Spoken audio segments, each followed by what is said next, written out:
it's different for each person, but we have a set of standard things that apply to everyone in terms of fatherhood. That's just telling your kids you love them. That's having a nighttime routine with each kid, and that can be flexible for whatever they need. For me, that's making sure I read the kid a story, that's tucking them in and trying to build them for the next day. So I say, what are you going to do tomorrow that you're just awesome at?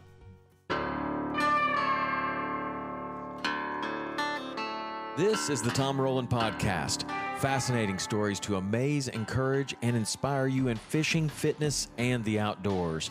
And we're brought to you by Black Rifle Coffee. I started this podcast as a way to connect with my friends, people that I admire and respect, and you. It has been a learning journey that's made me a better person, a better fisherman, a better father, and a better athlete. I'm so happy that you're on this journey with me, and I'd love to hear from you with show suggestions, guest suggestions, or questions. The best way to get a hold of me is through text. You can text 305-930-7346 for the fastest response, but if you prefer to email, you can send that to podcast@saltwaterexperience.com. That's a dedicated email address just for the show. If you like this show, you can show your support by posting about it on social media and tagging me. Text the link to a couple of friends that may also enjoy it, and subscribe and leave a 5-star review if you feel like I've earned it. The website is tomrowlandpodcast.com, and that is where everything lives. All past shows, you can go and listen to any show. You can look up all the different shows that we've done, both the How To Tuesdays, the full links, and the physical Fridays. They all live on tomrowlandpodcast.com. And the social media is Tom_Rowland, ROWLAND, on Instagram, or you can go to our big account, Saltwater_Experience. I hope to hear from you soon. So now, let's get on to today's show. Hi, I'm Chris Rodack with Rising Father, and this is the Tom Rowland Podcast. So, Rising Father. Tell me about Rising Father. So it's a men's fatherhood brand community that I started about 2 years ago. And for me, I wanted to invest I'm a teacher. I wanted to invest my extra time and passion into something that helped me grow as a person. And I wanted to share what I think about all the time. And ever since my son was born, ever since I have a little redheaded boy. I'm sure if you've seen him on social media. Yeah, I do too. Yeah. Except my little redhead boy is 22 years old, 26 years old. Sorry. It's amazing how fast time flies. And 9 years ago, he popped out at the hospital and had red hair. And I was like, is that my kid? And he had red hair. So I remember holding him. The doctor handed him to me, and I held him and he just had the deepest stare into my eyes I've ever seen. It was like he was just piercing me. And just ever since that moment, I've just been obsessed with being the best dad I can, spending as much time with them as I possibly can. And, I'm on social media like everyone is, and I see a lot of brands. There's one brand called Fatherly and some other brands. And a lot of these fatherhood brands weren't kind of expressing what I was really feeling. So I thought, well, there's an opening here for me to kind of express myself and try to help other dads understand that they need to make the most of their time right now because it goes so damn fast, as you know. Mm-hmm. My son was 0 and now he's 9. You're a kid. You said you're well, I have 3. I've got a 26, a 25 or 24, and a 19. So 2 boys and a girl. And man, just like you're talking, I mean, when you're saying that you held your little redheaded boy, I'm thinking that was me. And in some ways it seems like it was absolutely 5 minutes ago that I did that. And other times it seems like it was entire double lifetimes ago, right? Like it's funny how time works like that, but the time with your children goes by so fast. And I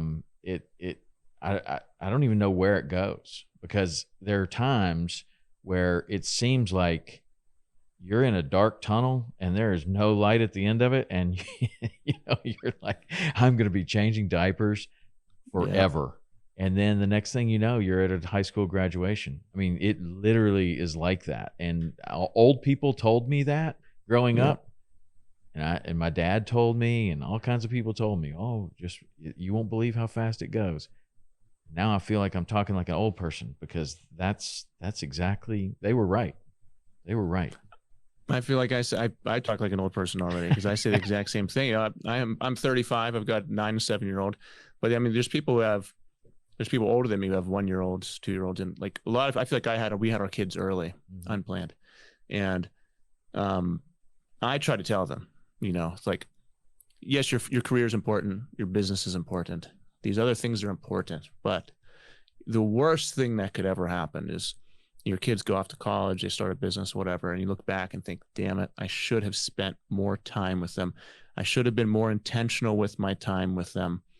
And just, that is the one thing that I'm not going to let myself have, is regret of my time that I had when my kids were home.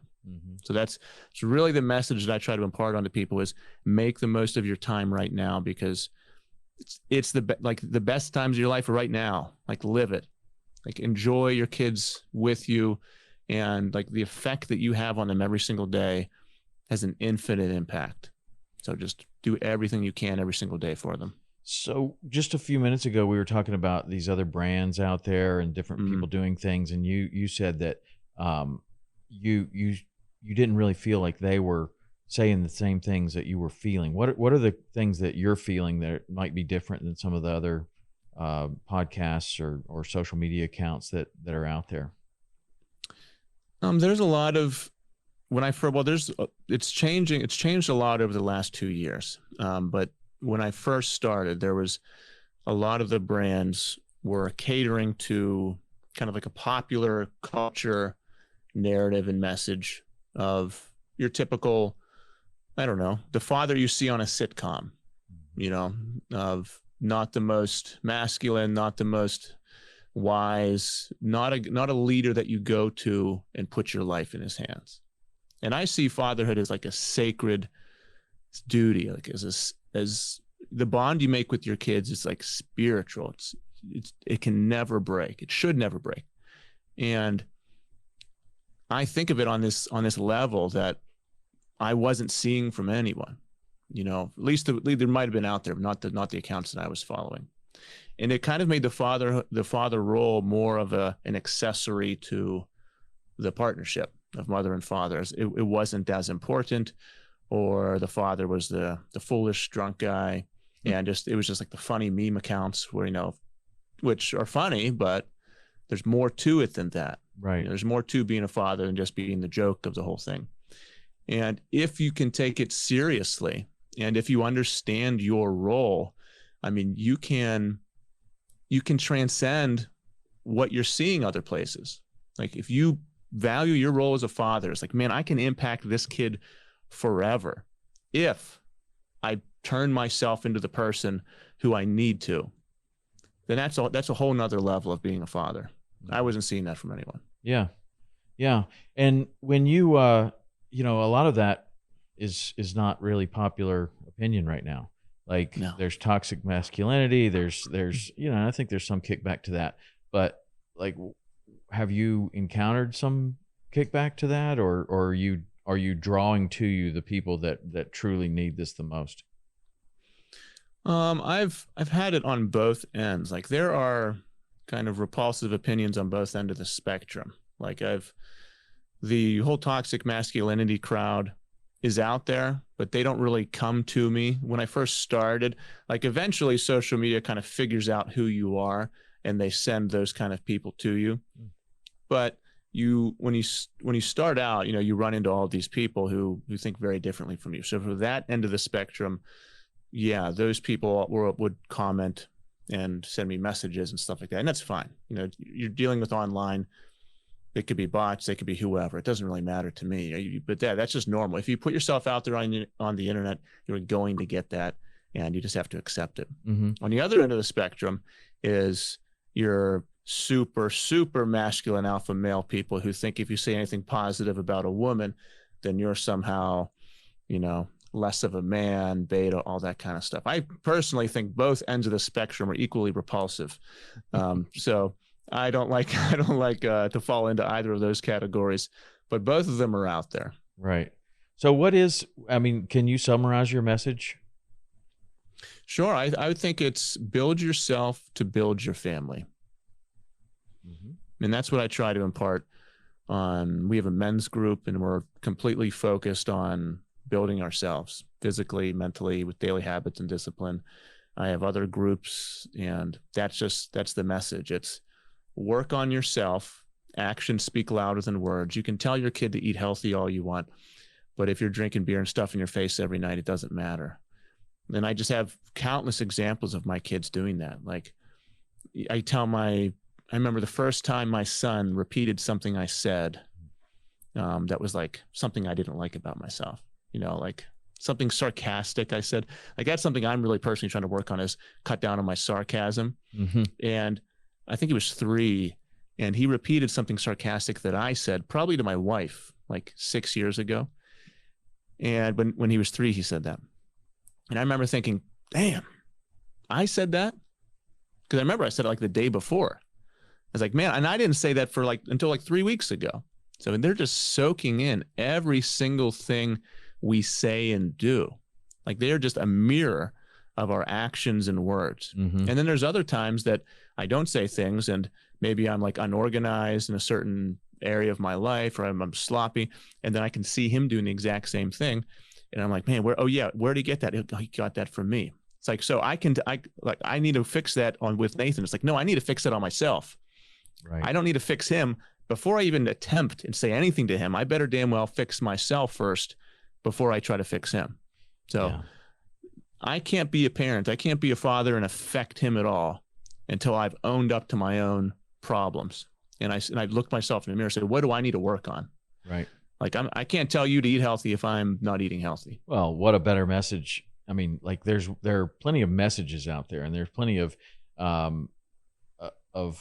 things that you can try to do. But in my opinion, and what has been the best for my family is to lead by example. And in some of those cases, the example is that you notice something that you're not doing well, or you notice something that you could do better, and you point it out, and you say, okay, this is something I'm going to be working on. Maybe it's, I don't know, whatever. You mentioned laziness, or you mentioned, some things that you say, or sarcasm or whatever. Yeah.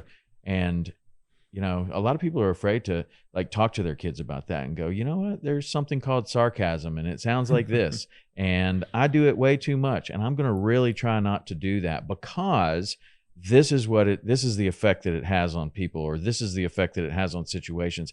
And then the kid's like, oh, okay. That's a lot different than saying you shouldn't be sarcastic. Meanwhile, you're being sarcastic throughout the entire day, right? And that example is, living by example is strong. That's really strong. I like it that you're starting with yourself. And when you're doing that, like with this group, how do you do that? Like, do you have set ways that you're kind of, like a program that you're following, or what are you doing? How do you do that with a bunch of other people? So first off, there's a filtering process of who wants to be part of it. And, there's multiple levels of talking to me and saying, like, why are you interested in this? Like, is it to get a 6-pack? Because if it's to get a 6-pack, then you're not a good fit. If it's that you can show up better for your family, then let's have a chat. So we're getting the right kind of people in the group who are in it for a service mentality. And then, we have a program of high accountability that we do every single day. So I tell the guys before they join, I say, if it's Friday and you want to start this on Monday, you're going to be living a new way on Monday. Like, you are going to be on a macro plan. You're going to be on a training program. Everyone gets individualized nutrition programs. Everyone gets workout programs. Everyone has daily habits they have to turn in for their marriage, for their parenting, for themselves. We all take screenshots of our wake up time and post it in a group. And we have multiple Zoom calls a week we talk in. So it's very structured, and it's a bunch of guys willing to kind of suffer together and build that bond and community. And the most powerful part is when people are saying, hey, I wasn't feeling good today. I snapped at my wife. I screwed up. I couldn't control my emotions. And then if someone else says, yeah, I did that too. It's all right, man. Let's work on this together.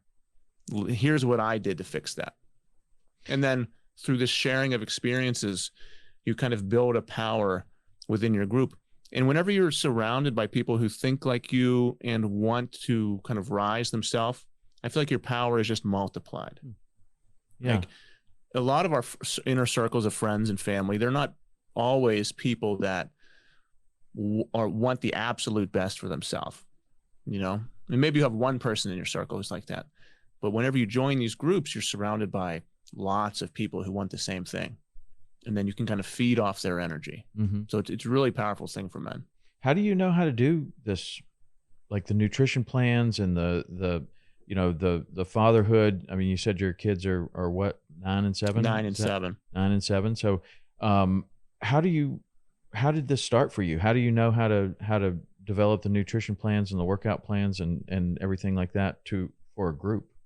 So I'm in my own groups that do a very similar thing. I'm in multiple men's groups, and through them, they have their own nutritionists, physical trainers, and experts, and I'm connected with them. So we all kind of work together to create individualized training programs for our members. Okay, cool. And so the idea is that when you improve the father, you're improving everything about the family. Yeah, it's if I want to be the best father I can be, I have to try to be the best me I can be. But when I'm doing that, the focus can't be on I'm doing this so I can look good, or I'm doing this so I can make more money, or whatever it is. It has to be, I'm going to the gym so that I can live longer, so that when I get home from school, I have more energy to play with my kids.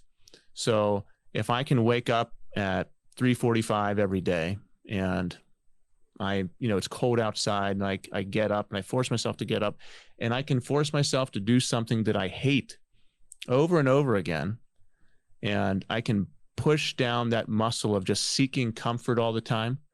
When I'm with my family and my kids are being crazy and I just got home from work and I'm tired and all I want to do is sit down, drink a beer, and watch TV, it's going to be a lot easier for me to say no to that and push through that pain, because I do it every single morning. Because every single morning I'm pushing myself in the gym. Because every single morning, when it's like this morning, it was 20 degrees out. It was dark because daylight savings time. It was windy and cold. So I still got up, went to the gym. I did not want to at all, but that is far worse. And watching what I put in my mouth is a lot harder than, if I come home from work, my kids are here. And like I just said, I'm just not in the mood to put up with something. And then I have the urge to snap at them. It's a lot easier to not do that and control my emotions if every single morning I'm practicing mastering myself. Mm-hmm. So it's like daily practice of mastering myself physically transitions to every other aspect of my life. Yeah, I believe that too. I have a group of dudes that I work out with in my driveway every morning outdoors. And, it's a really big part of my life. But I feel like that is such an important thing to do that every single day, is to do something that maybe you don't like. But I also like to show the example to my kids that actually I do like that. Like, exercise doesn't have to be misery and drudgery, and it can be something that you really look forward to. And it can be, a place where I have these great relationships with my friends. And my kids, when they were growing up, they would come down in the morning. My daughter would do it all the time. She would come down and she would be around all these people. And now at 19, she has a daily exercise routine. She stays in shape. She watches what she eats. She is healthy as she can be. And I look back on it and I'm like, yeah, well, that's because she came down every single morning and watched this whole thing. And she sees that exercise is fun. And, it's not like we're doing easy stuff. It's hard. It's hard stuff. But together, it's like this fun atmosphere. And I don't know. I like that. I like that too. There's a subject that comes up a lot when I talk to like young dads and people like that are trying to do better. They're trying to get in shape. They're trying to do whatever. And it's like, well, but when I go to the gym, I take time away from my family.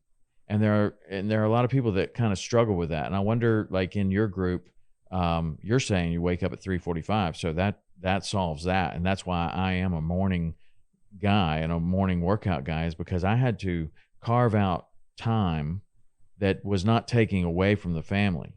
Like, it's one thing to do all of this and to make yourself better, but if you're doing that at 5:00 in the afternoon, where there's soccer games and wrestling matches and dance recitals and dinner time, and you're at the gym, that may not be the best time for that. So I had to carve aside time for myself in the mornings, and I'm assuming that that's what you're doing as well. But I would just wonder how you kind of address that when new people are coming into the group, and it's like, wow, you're going to be spending all this time working out. Where's the time for your family? I thought this was supposed to be a family kind of thing. Yeah, I mean, my answer is just wake up earlier. Like you do. It's just, it's not going to be fun, but wake up earlier, get it done, work on yourself in the morning, and then you have time for your family in the afternoon and the evening. I do that. And then I also work out with my son every single morning. So I go to the gym, I do a little morning routine, and then my son wakes up and we do a work. He does kids CrossFit with my wife a couple times a week. And one day he came back super, super motivated. And we were playing basketball in the afternoon. He said, "Dad, I want to work out every day for a year." It's like, all right, I'm not saying no to that. So I was like, let's shake on it. And he wanted to do a spit oath. So we did a spit oath on the basketball court for this. And that was like 200 days ago. So ever since then, we've done that for 200 days? For 200 days straight. Wow. And we do burpees, push-ups, squats, sit-ups. And, he's motivated. He loves it. Some days he's not motivated, but but the one day he wasn't motivated, said he didn't want to do it. So I was like, all right, we'll work out in the evening. And he forgot that I said that. And then that morning I was at work, he talked to my wife, and he was almost in tears. He thought I forgot about our workout together. And I was like, no, man, I didn't forget about working out in the evening. So like that time has become so special to him that we're together working out. I just thank God, like I started that with him, because it's been so huge for us. Do you like to let him create the workout? Yeah, I started with like he kind of like duplicating what he does at CrossFit, because it's not, kids CrossFit isn't like adult CrossFit. They do sit-ups and age appropriate stuff. So we started out with a plan. And then now over the past probably like 50 days or so, I just say, all right, what do you want to do? And then if it's like too easy, I'll say, let's add something else. So it'll be like jumping jacks, squats, sit-ups, Russian twists, that kind of thing. But we got probably like 10 exercises we rotate through. Lasts, I don't know, 10, 15 minutes. But yeah, now past 50 days or so, he's been the one creating it. Nice. That's awesome. So one of the things that we were talking about before this started was how like COVID affected kids and affected parents and affected everybody in the world. And I just wonder kind of how you are addressing that and what you see as a teacher and as somebody that's in running this group and in other groups. How do you see that COVID in that time has affected kids? It's affected them all differently, because then the way it's affected them differently is based on their parents, how their parents treated the kids through COVID. Because you'll have kids who were, and whatever you think about this is fine. Doesn't matter to me. I'm just saying what I observed. So, some kids were completely masked, double, triple masked up for 2 years straight and never got to communicate with their friends. Other kids never wore a mask or only sparingly wore a mask and were encouraged to go to, athletic events. Like our kids, our jiu-jitsu gym stayed open the entire time. No matter what you think about that, it doesn't matter. But our jiu-jitsu gym was open the whole time. And our kids have been doing jujitsu for 3 years now. And everyone was, as long as you're free, as long as you didn't have it, you can go train. Mm-hmm. So our kids never stopped seeing other kids and interacting with them for the entire COVID time. Like we had a group of friends who was much more relaxed and lenient and that kind of stuff. And we would always hang out. We would play together. We would do play dates. We'd go to jujitsu. We had other activities we would do. So our kids, flourished during this time and grew socially.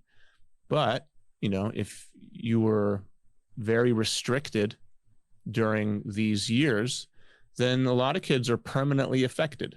If you are, now I was telling people, if you were a 2-year-old at the start of COVID, by the time you took your mask off, you couldn't remember a time in your life ever where you didn't wear one. Because by the time they took their mask off, they probably were 4. And when you're 4, you don't remember being 2. And then whenever they're 4 years old, and then the parents say, okay, it's time to take the mask off. They say, what are you talking about? This is just what I've done my entire life. I just don't communicate with people.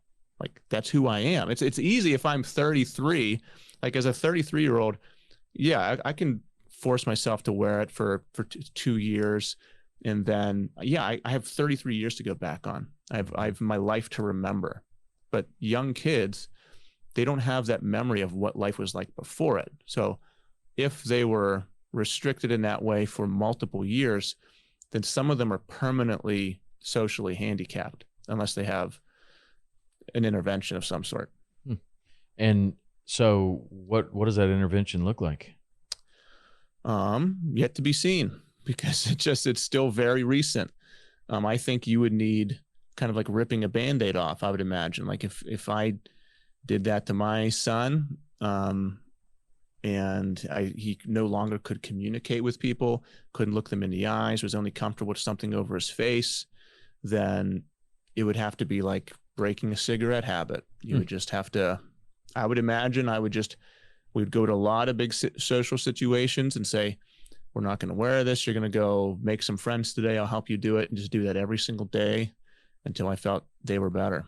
Wow. But I know there's a lot of kids in that situation, and it's anxiety, it's depression, it's lack of connection with other human beings.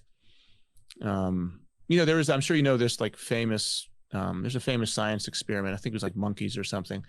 They had a group of monkeys in one cage and a group of monkeys in another cage. And there were 2 helpers for each cage. The one helper had a covering over their face, so these little baby monkeys couldn't see the helper's face ever. It was just like a cloth or some type of covering. And the other group was like a super affectionate, loving person where they could see their face. And the group of monkeys or whatever it was that could not see the person's face was like suffering horribly. Like they had physical problems, mental problems, emotional problems. They couldn't develop correctly just by the pure fact they couldn't see the person's face, and during their developmental years. And the other group was flourishing. They were stronger, they were bigger, they were healthier. Wow. And that's monkeys. Yeah, I haven't heard of that study, but that's really interesting. Yeah, I'm describing it like there's specifics out there, but just imagine a 1, 2, 3, 4, 5-year-old human being. And well, now that we're not wearing masks, at least anywhere that I am, do you see that kids are still having a hard time with it, or do you see that that once you start getting back out there, it seems like people are assimilating pretty well, and for kids too. Like all of a sudden, the masks are off, and I would think that it's going right back to it. I'm a little more concerned about the screen time. Everything was Zoom, everything was online classes, video games. Everything is basically a screen, and yeah, there is communication with other people like we're doing right now across the internet. But is it really the same as sitting there next to one another? Not really. It's pretty good, but it's not the same. And that to me was like, even for my kids, like that are much older, it's like, wow, like there's a lot of screen time here, a lot. And that seems to be more concerning to me than the mask thing. Yeah, I think it's kind of in the same vein. It's a barrier between human interaction. So whether it's a screen or a mask, I think it all does a similar thing. And there's sometimes obviously you need to take precautions. But yeah, there was a lot of increased screen time. And if I had my way, we could do it. Every kid would be learning in like a forest, just out there in an outdoor classroom, learning what they could be doing out there with no screens at all. They have that. There are those. I know, and a lot of the tech CEOs have their kids doing those. I know that a lot of the really high level people, they have their kids doing this, but obviously there's limitations to logistically to do that. Yeah. But yeah, I agree with you. iPads, most schools now are called like 1-to-1, where everyone has an iPad, and that makes it convenient for some things, and schools get a lot of money for doing that. But yeah, it has, I feel like it has developmental, could possibly harm kids developmentally by getting used to interacting that way all the time. Yeah. Yeah. And so when you're dealing with your group, do you talk about these things? And if so, are you like doing it on Zoom, or like are you also yeah, I mean, our increasing groups your all around screen the time? world. It is? Yeah, we got a guy. Yeah, this isn't like a Pittsburgh group. We got a guy in Canada, a guy in India. We've got a guy in Germany, people in the US. So yeah, it's all virtual. And we don't really talk about this topic. Mostly it's struggling with that kind of like inner resistance that we all face when we try to improve ourselves. And that's what everyone in the group is there to do. They're there to improve themselves in some way for their family. So anytime anyone tries to do that, you're going to get barriers. So if I say I want to lose 20 pounds this year or whatever it is, immediately some barrier is going to fall in your way. Whether you're religious, it's God or the universe or something. I always say that it's like playing a video game. It's like you want to get to the end. You're going to get level 1. You have to prove that you can beat level 1 by beating that level 1 boss. So that might be your first week of doing a diet. And then after you beat that boss, it's like, great, now I can go on to the next level where it's more fun, more freedom, but there's going to be a harder boss at the end of it. So there's going to be more resistance anytime I try to improve part of my life. So if I have a business and I want to double my sales this year, I'm going to have to try a lot harder than I did last year. And that's going to come with some new challenges, some new resistance that we have to face. And then guess what? You're going to have problems within there. You're going to have the same old emotional issues you have. There's going to be new things that you have to deal with. And what we talk mostly about is how to maintain our principles and alignment with who we want to be when the chaos comes, because the chaos comes for everyone. A lot of times when you don't want it to, but we still have to show up as an awesome father. Like if I had 5 sales calls today, all 5 of them fell through, and then I come home and my kid's there running and giving me a hug, I better have a smile on my face. So I have to have that control on the inside. Mm-hmm. And that shows up in a million different ways for guys all across the world. We shoulder a lot of these issues internally. We don't share them with anyone. And then we go on spirals. So we try to pull that out and give ways of dealing with it. And do you notice common themes, like with people dealing with this resistance?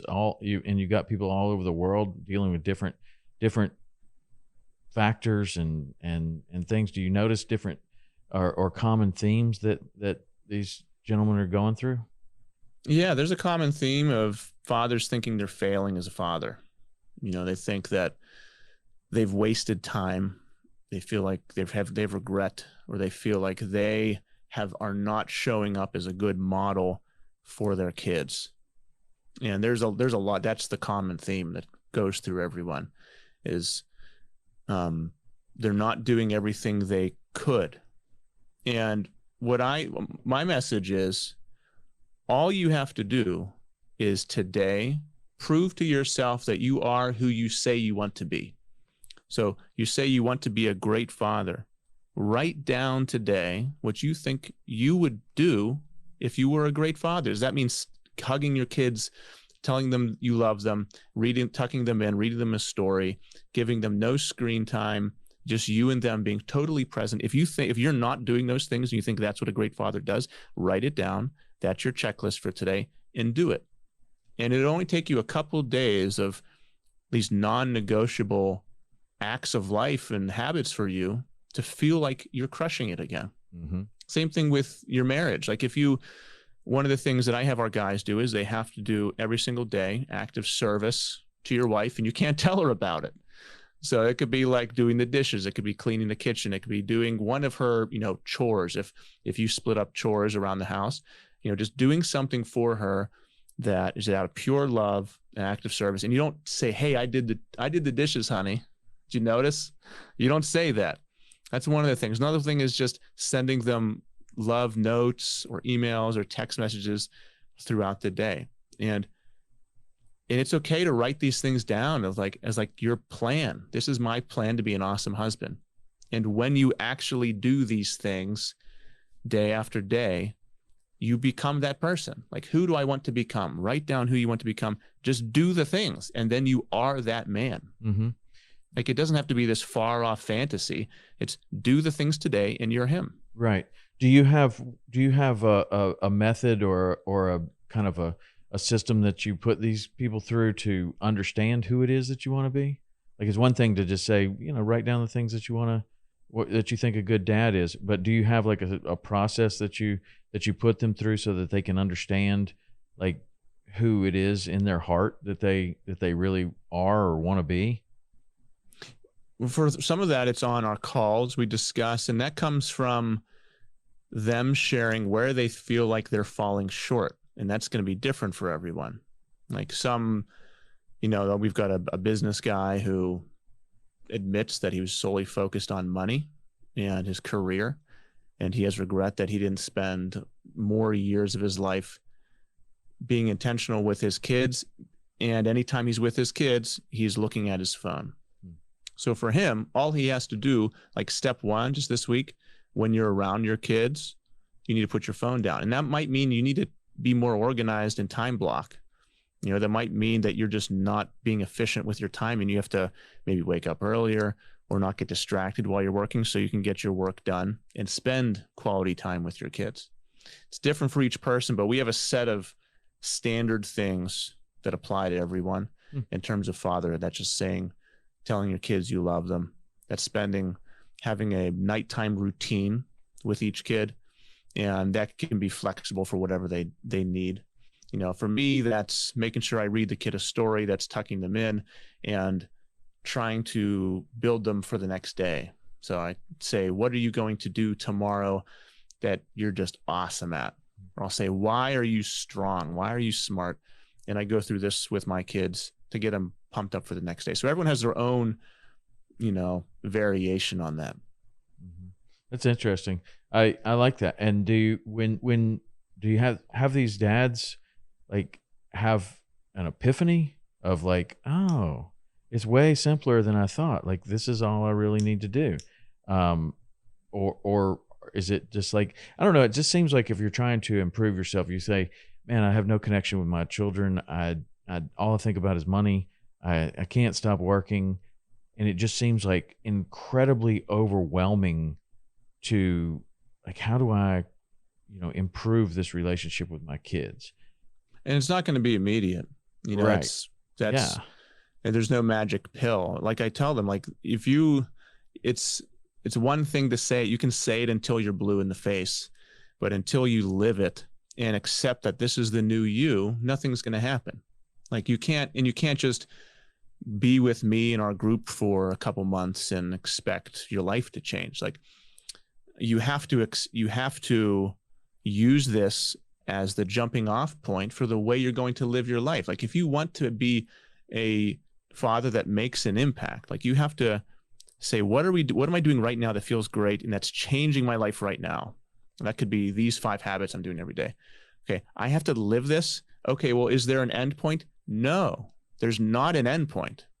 Like, if you want to be a better person and be a father that has an unbelievable connection with your kids, this is a lifetime deal you're making.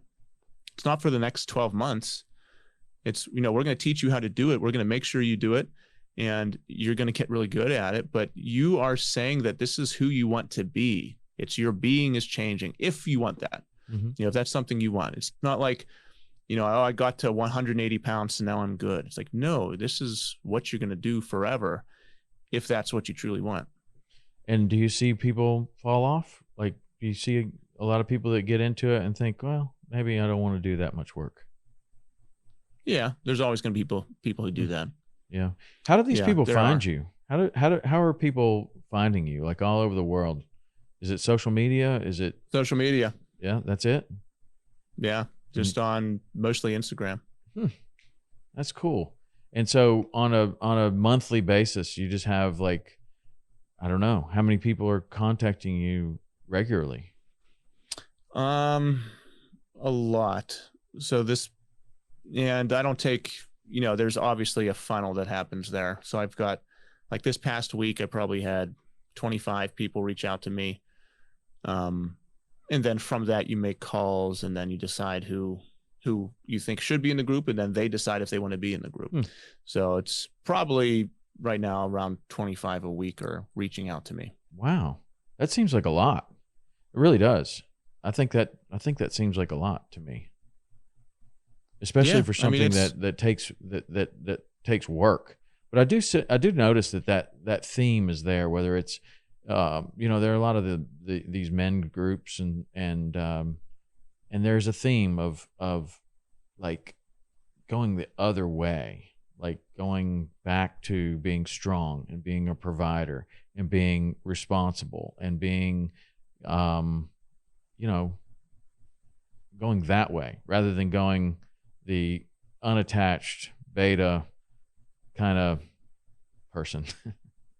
And obviously you're seeing that too. So do you think that we're going in that direction of people kind of taking this back for manhood? Yeah, I think there's a huge movement that way. Men's groups are kind of taking off, and a lot of them have the same themes, but I don't think anyone's in competition with anyone. I think everyone should have a group of men that builds them up. And, you've got your group of friends you work out with, or you guys are building each other. You could, for a lot of guys, they don't have that in their area. So it's virtual, they're doing it over Zoom, or they're doing it over whatever. And there's a lot of different social media apps you can use to communicate every single day and have like a group of guys who's just nonstop positive. But yeah, I see that is what, you're not going to see it on a commercial, but in terms of guys who are actually talking to each other online, yeah, it's all about being strong.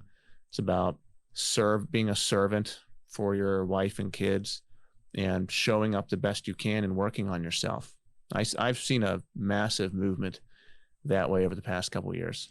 Yeah, it seems like, especially with COVID, I've seen a lot of studies that that say that a lot of men have zero friends, zero friends. I think the one that I read, it was like, if you had to get somebody to take you to the proctologist, who would you call? And most people are like, I wouldn't call anybody. I don't have anybody that I could call that I would feel comfortable saying, man, I got this doctor's appointment I need to go to. Like, could you drive me there and wait for me? It's like there were a significant number of people that did not have a single friend they would call. Yeah. How have we gotten there? I've done multiple polls on my social media groups. Like, I've got one of my Facebook group is like 9,000 people in it. And I've done polls. I said, how many of us, just a general poll, how many of us have friends? 90% people don't have friends. Seriously? Yeah. It's bad. Like, most guys, I feel like, and I didn't know that because for me, I've always tried to, I'm lucky where a lot of my friends live in the area. We've just grown up together. and we still hang out. We're in golf leagues together now. We have kids, I'm lucky in that way, but I also make an effort to maintain that friendship.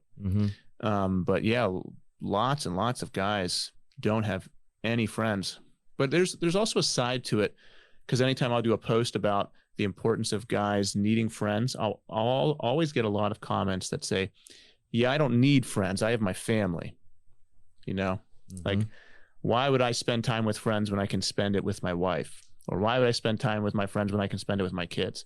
And it's kind of like this noble virtue signaling that you can do. But I'm just completely opposed to that. I think that we have to have time with our friends to be mentally healthy. Like, I encourage my wife to go hang out with her girlfriends. She encourages me to hang out with my guy friends. I know I'm lucky in that, but we kind of insist that on each other. It's just what we've always done. Like, we've never made each other feel guilty for hanging out with our friends. And I think that's pretty rare. The trick, I think, is especially for a young father, is to balance or try to figure out, when do you get that time with your friends? Like, does it come at the expense of the time of your family, or can you find a time that, like for me, it's the morning, right? Like, that's just my time. That's the time that everybody else was asleep. I could just have my time, and I could do whatever I wanted to with it. I could be alone, or I could be in a group, or I could go running, or I could work out, or I could do whatever. But that was my time. I had to figure out where that time came from. Now, a lot of guys, their time is after work. They, stop by the bar on the way home. That's their time with their friends. That is, that's a sacrifice of the time that you can have with your family. Because if your family's sitting there eating dinner, bath, and bed while you're at the bar, well, that's probably not sustainable, right? So I find that a lot of people, especially new dads, they struggle with, like, where, like, a lot of times their friends are like, man, you got kids now, we're off doing our thing and you can't do anything anymore. So they kind of lose touch with that group. And then they haven't quite gotten into a group with kids yet. And so they're in this kind of no man's land of, like, well, I don't have anybody to hang out with. Yeah, we were always the family that, we had young kids, and we had kids really early. So our friends didn't have kids. So we would have babies, and we'd be like, guys, come over, come hang out. It's okay. We wanted people at our house to hang out with, and we'd just be passing the baby around. It wasn't a big deal for us. We loved it. And I think it's healthy for your kids to see you hanging out with friends. Yeah. I don't think it's like, if you're you get done at work at 5 and then you go to the bar every day until 6:30 or 7. I think that's not good. But for me, like, in a couple weeks, I'm going to start up a golf league it's like a 9-hole course. I'll be out once a week for 2 hours with my friends. We go out. My kids know I do it. If I miss it, they'll be like, Dad, why aren't you at golf league?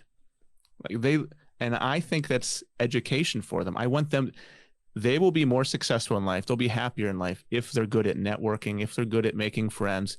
And that is super important. Like, I think, just like teaching them to be healthy, I have to teach them to be able to make friends with people.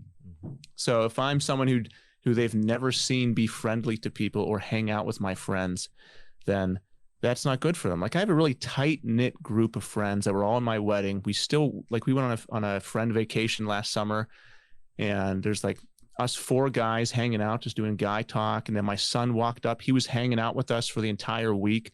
Like, he stayed up late with us. He was just seeing all of us just bantering and having a great time. Like, that's memories that he's gonna have forever. Like, just hanging out with these cool old guys and just like watching them interacting, people patting him on the head. He's learning what it could be like someday for him to have close friends. Like, I think that's invaluable. So how does it, I don't disagree with you. I think it's incredibly valuable.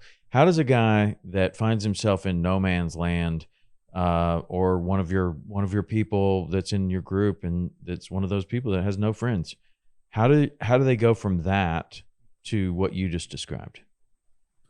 You just have to be willing to be uncomfortable and go join some things, such as a group. Like, because some people in our group were like, oh, we live close to each other. We should meet up. And it's good to be in a group, but it's also nice to have in-person friends. Mm-hmm. So go to a rec league that meets once or twice a week, during your lunch break or whenever on the weekends while someone's at the gym. You can go play basketball. There's like at our local Y, there's probably 50 middle-aged men who all play basketball at noon on Saturday and Sunday. Like, okay, you're not good at basketball. It doesn't matter. No one there's good at basketball. You have to be willing to be uncomfortable, take a risk, walk yourself to the gym, say, hey, I'm new. I know I haven't done this before. Can I play with you? Just like teaching a kid to make a friend at a playground for the very first time. Like, you have to be willing to do that. Join the Masons. Join any new community. Like, join a church. Like at our church, the one that we go to, it is so supportive. Like, my goodness, if you were lacking in any of these areas, you could go talk to anyone. You'd have 100 friends by the end of the week. They'd invite you into small groups. You have to be willing to do a little work. You can't just sit there and say, woe is me, I don't have any friends. It's like, yeah, that's because you don't want the friends. If you want anything, including friends, you have to go do something to get it. And it includes work. Like if me and my friends had stopped working to be each other's friends over the past 35 years, I wouldn't have any friends either. Right. But if I notice that it's gone a couple of days and we haven't talked to each other, I will send that message. I will make that call. I will start the conversation. And if I miss it 1 week, that turns into 5 weeks. It turns into a year. Before I know it, I don't have that friend anymore. Like, you have to do the work. Yeah. Do you find that a lot of that like when you take that survey that you just told me about, like how many of us have friends, and a bunch of people say they don't. Do you think that you're giving them tools like what we're just talking about? Do you think they're actually taking action on that and acquiring some friends and changing their life? Is that an area that you see people thriving in after they are, part of your group? Well, the survey I'm talking about is more like a open Facebook group to anyone. That's not our men's program. Oh, okay. That's just like the Rising Father brand open group that anyone can come in and just hang out in. Our actual program group is much more tight-knit, much smaller. And for us, the focus isn't on like that topic, to be honest, doesn't come up a lot. But I've never polled my men's program group about that yet. But in the Rising Father Facebook group that has like the thousands of people in it, yeah, people will say they don't have friends. And then we'll have just, the kind of conversations you can have on a Facebook page, which is commenting and replying to each other's comment. Like, as close as you could be and impactful as you could be on a Facebook page, we try to do that. And it's not the same as this kind of conversation, but we help them as much as you can. And there'll be people who agree with what we're saying, and they'll say, hey man, it doesn't matter you have kids, you can still have friends, and then there's just your usual Facebook conversations that happen over there. So that's about as impactful as you can get. But I mean, some people will legitimately read a Facebook post and their life will change because it'll help them think about something differently, and they'll go try it out. They'll meet someone, they'll meet a best friend, and then they'll be like, oh my God, it wasn't that hard. So I have people message me all the time who say, hey man, I've never reached out, never commented on anything, but just want to let you know, I read your posts every single day, and they mean a lot to me. It's really helped me with blah, blah, blah this past month. And I don't know who I'm reaching. Like, you don't know who's listening to you every single week, and you're making an impact on. So social media isn't all bad. You can really impact people in a positive way if you just stay committed to it. Yeah, you can. Where would you like to see this go? What would your, what's the end result that you would like to achieve? I just want to keep helping as many fathers as I can. I don't have a goal line. I don't have an outcome. For me, I've been really trying not to be outcome focused the past months and goal focused the past months. I'm trying to, in my groups right now, help them as much as I can every single day, and where that leads is fine with me. Like I want it to keep on growing. I want more people to keep on coming in. And then I want those guys who are in our groups to start their own groups and help in their communities. Like we have a guy in India. He's already talking about starting his own group in India, because he said, in India, we have nothing like this. I said, amazing. So he's learning what we do, and he's helping the guy in Germany, same thing. He started his own men's group, and he said, we have nothing like Rising Father here where I'm in Germany. So he's starting his own. So it's, the more that happens, the better. Yeah. That's awesome, man. Really is. Because it's a good message. It's a good message to be a provider, to be a responsible, lead by example dad. And I don't know. I had no idea what being a father was going to be like until I was. And people tried to, tell me about it, tried to explain it to me, tried to give me advice, whatever. Maybe that advice falls on deaf ears because you're not ready for it. But then later, you're a father and you're like, wow, this is really, this is really incredible. And there's no one that's going to help me do this. Like, certainly, my dad is a part of my kids' lives, and he's been a big part of my life, and he is certainly a great grandfather. But that's what he is. He's a grandfather. He's not a dad. He's a grandfather. And that's different than being a dad. And I had to realize that at one point. It's like, wow, man, this is a big responsibility that I didn't necessarily understand when it happened. Mm-hmm. And I don't think anybody does. Like, it's more than you think. But then the rewards are really incredible, especially as my kids are growing to be like full on adults. Yeah. And the biggest compliment that they could possibly pay me is when they have time, that they could be doing anything that they want to be with, my wife and I. And that's awesome. It's just, that's the best thing that could ever happen. Like my daughter just recently, spring break, she wants to go fishing, right? So that's what she wants to do. She wants me to take her fishing for a week, and awesome. And I told her too, I was like, you know what? That was the best gift you could have given me. And she's like, she didn't even realize that it was a gift. She's just like, well, that's just what I wanted to do. Like, well, awesome. Thank you. Yeah. Like for me, it's like, man, you won. You did it. Yeah. I mean, if your kids want to be around you when they are adults and they have their own money and they have their own time and they choose to be with you, I think that's an incredible win. That's an incredible. Yeah, that just didn't happen overnight, right? I mean, you've been developing that intentionally for years, I'm sure. Yeah. And we like to do fun things. It's cool to go fishing for a week. That's fun. Yeah. And everybody wants to do that, but that's not, I don't know. That's, to me, that is pretty much the definition of success, is that when your kids are grown, they want to be with you. Absolutely.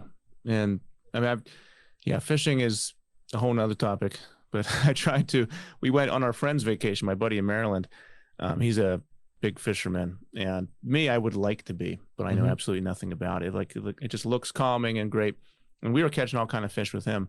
And then my son was doing it, and he was catching his very first fish for the first time. So he fell in love. And as soon as we came back to Pittsburgh, I went down to the local lake at our park, got some fishing rods, and we're just catching little, I don't know, minnows or something. Sure. He got like 10 of them, but he was loving it. He was just dipping his rod in the water, pulling it out. And for me, I'm going to go into the research phase. Like, that's something I need to work on now. It's like, I got to learn about fishing because I want to be able to teach him it and go on fishing trips and actually be able to teach him something about fishing. But I am severely lacking in that. Well, it's okay, because just like we're talking about, that is this journey that you can take with your son, like that, and your daughter too, I guess. Did you say you have a daughter? Because girls like to fish just like boys do. And most of the time they're better, actually. They're usually better. Women are better anglers than men. Men are more interested in it, but women are better because they don't have any.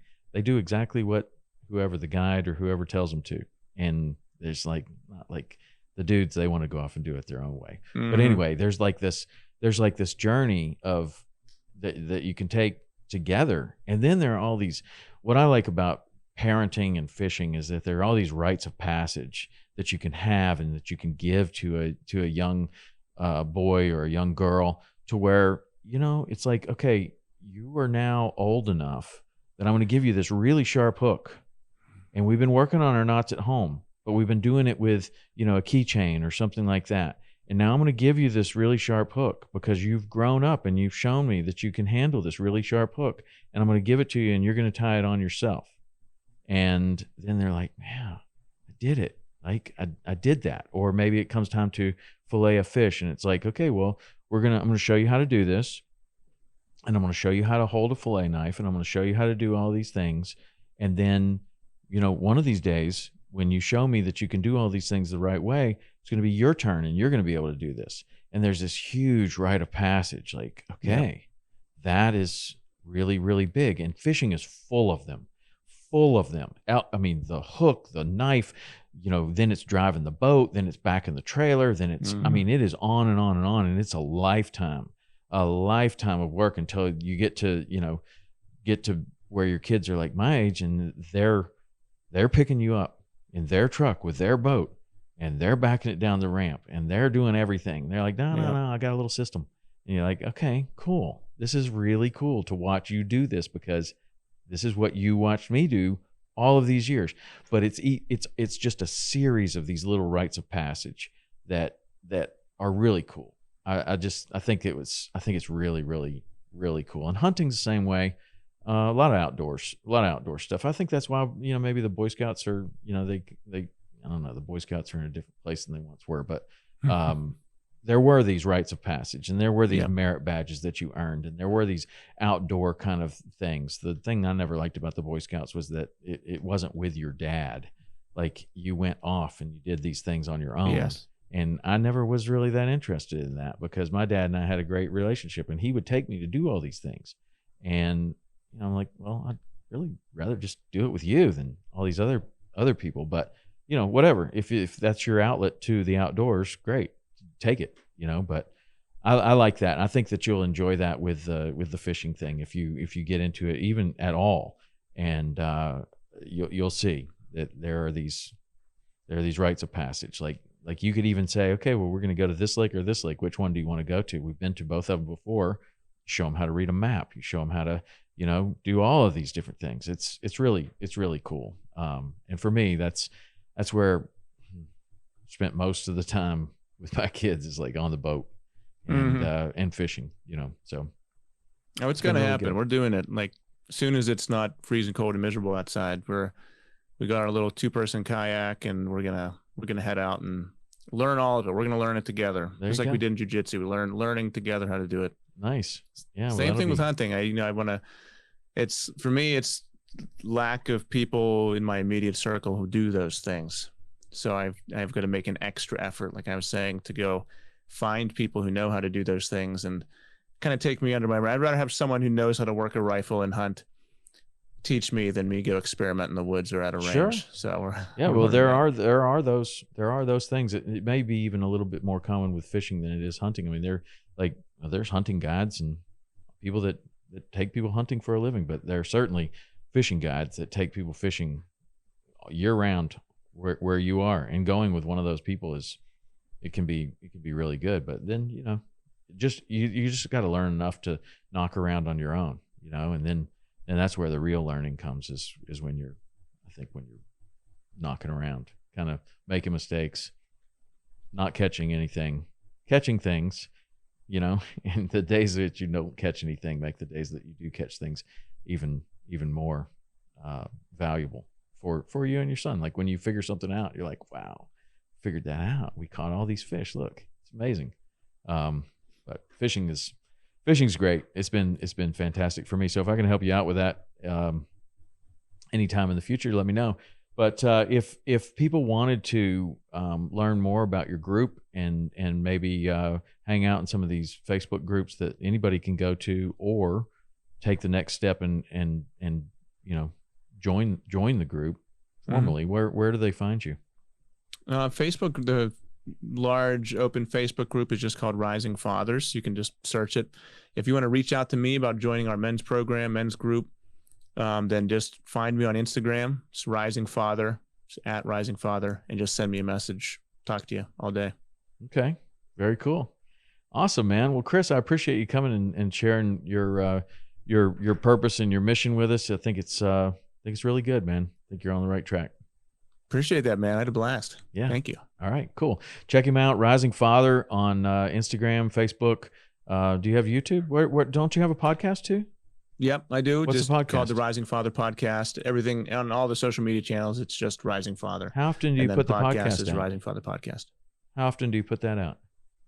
Podcast is at least once a week. So I'm trying to do right now just like a short solo one, and then have a guest on.